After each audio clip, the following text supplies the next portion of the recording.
Welcome back, ladies and gentlemen. Hope you're having a good day today. Today, can you focus? Can you focus? All right, thank you.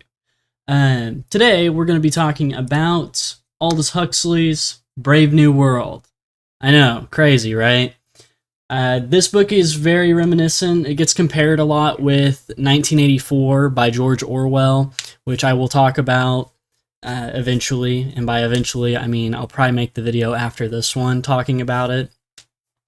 But the difference with this one is 1984 is very no hope. Everyone's super controlled in a very aggressive manner where they have to watch what they think, watch how they speak, whatnot. This is more people are industrialized.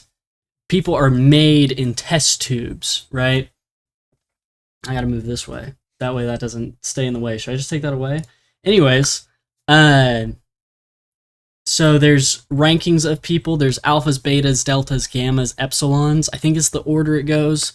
So you would think people being on the bottom of said caste system, the untouchables, the epsilons, would be upset about this, but they're not, because people are made in batches of 96 and sometimes more. They mentioned that certain races can produce more or less based on average hip size.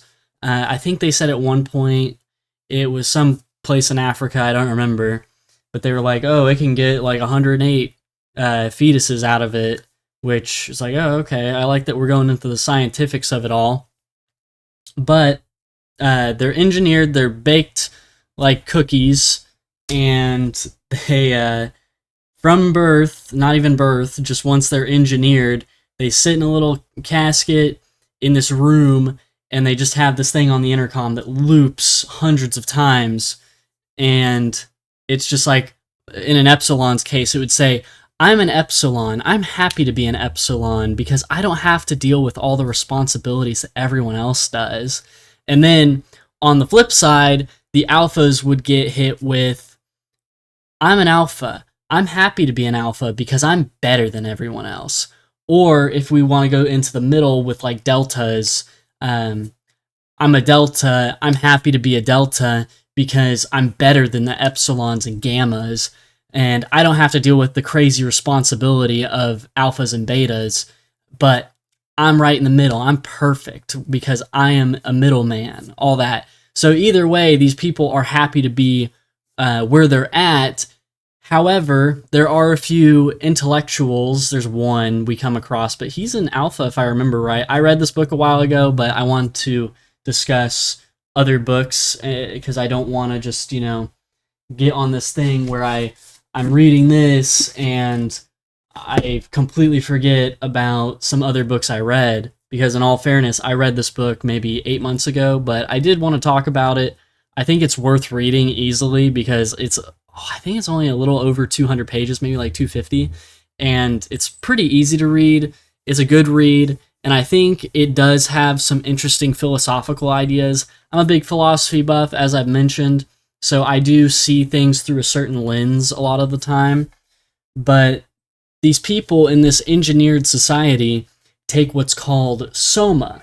And soma is like a drug, and it functions like alcohol, except no negative downsides. People don't get angry or sad when they take soma. They only feel happy, and there's no hangover, right? But it's mentioned because a woman accidentally gets kicked out of the society. She doesn't get kicked out, but she gets left behind into the savage society, which is kind of like our society, and she ends up taking up an alcohol addiction, and she describes it as, it's like soma, but I feel bad after the fact, or sometimes I feel sad or angry. So that leads you to believe, okay, so soma is like whenever I'm a happy drunk, right? But no, you get to experience the big dichotomy between these two societies, which you can't even call that, because the savages, they're kind of like a zoo exhibit, right?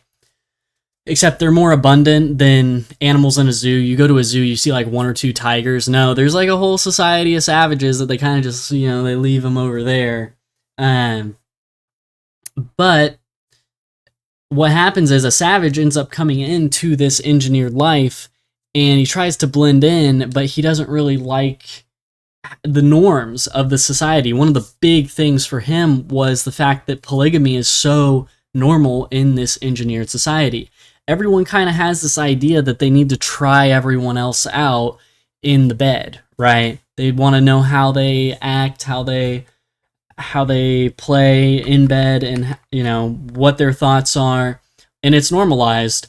And one of our characters at the start is so fixated with one guy that she goes out with him like 4 times, and all the women are like, "Oh, you're getting a little attached, aren't you?" And it's seen almost as like how we in society see, pardon my French, even though I've said it a few times, whores in our society. She's looked at like that for only being with one guy. Sorry, this distracted me. I like stood up straight more than normal, and there's a bunch of dust on my top of my monitor. Anyways, but yeah, wow, I yapped about this for a lot longer. I kind of want to still talk about this. More spoilers, big spoiler, ending spoiler. The savage that came to this land and fell for one of the women, and she tried to bang him, but he called her a whore, right? He ends up going back to his society, but everyone kind of looks at him like he's a special occasion. They're like, "Oh, he's the savage that came to our world." All that. Anyways, he ends up killing himself. That's how the book ends. It ends talking about how he hung himself and how his feet faced west to the north, or was it east and south? I don't know. It was something like that, but he was basically describing how he's hanging and his feet are kind of, Anyways, but I think it brings an interesting idea to mind where if we lived in a perfect society without Soma, would we kill ourselves, right? I started the myth of Sisyphus today. That is something I will talk about. But suicide is a topic that gets brought up in a lot of philosophy. But I do think it's an interesting idea that if we didn't have ways to cope, even in a perfect society, we would probably kill ourselves, which then leads to the idea of both loneliness and responsibility, and how we need responsibility to be happy. A lot of people think, "Oh, if I could just have all this money and I don't have to do anything, I would be happy." But really, it doesn't work like that. And there have been studies where, yeah, you don't want to be dirt poor, but there is a cutoff for money. You eventually get so much money, and it just cuts off in terms of how much it helps your happiness. Anyways, I wanted to yap about that book. Have a great day, guys. I'll see ya. Oh, also, I would give it a 4.5 out of 5 stars, a 9 out of 10. Would recommend. It's short, it's sweet, it brings up good ideas. Would recommend.